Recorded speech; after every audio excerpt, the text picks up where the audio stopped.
பரலோகத்திலே தேவன் உங்களை சிருஷ்டிக்கும் போதே இவருக்கு இந்த துணை என்று கர்த்தர் நியமித்து விடுகிறார். ஆகையாலே நீங்கள் தனிமையோடு இல்லை. கர்த்தர் உங்களுக்கு என்று ஒரு ஏற்ற துணையை ஏற்கனவே உருவாக்கி வைத்திருக்கிறார். கர்த்தரிடத்திலே அவர் சித்தப்படி விட்டு கொடுங்க.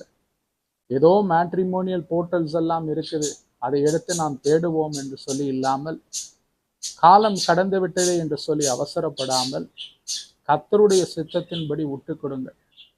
ஒருவேளை உங்களுக்கும் தேவனுக்கும் நடுவிலே ஏதோ ஒரு குறை இருக்குமானால், இல்லை யார் பேரிலோ ஏதோ பகை இருக்குமானால், இல்லை ஏதோ ஒரு கெட்ட சுவாபம் பழக்கம் உங்களுக்கு பாவ பழக்கம் இருக்குமானால், அதை விட்டு தேவனிடத்திலே ஒருமனப்பட்டு, ஆண்டவரே எனக்கென்று நீர் வைத்திருக்கிற துணையோடு என்னை திருமண பந்தத்திலே இணைத்து வையும் என்று சொல்லி கேளுங்க.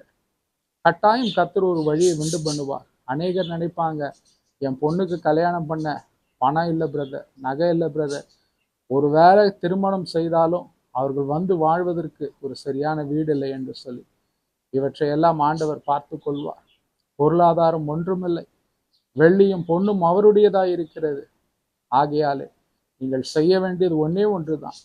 உங்கள் சுய சித்தத்தின்படி அல்லாமல், மாமிசத்தின்படியான எண்ணங்களின்படி அல்லாமல், கர்த்தருடைய சேஷ திட்டத்திற்கு ஒப்பு கொடுங்கள். அவர் உங்களை ஆசீர்வதிப்பார். அன்பான தேவனே, அப்படிப்பட்ட பிள்ளைகளுக்கு கர்த்தர் சீக்கிரத்திலே உன் சித்தப்படியாய் ஒரு வரனை கொண்டு வாரும், திருமணம் செய்து வையும். God bless you. ஆமென்.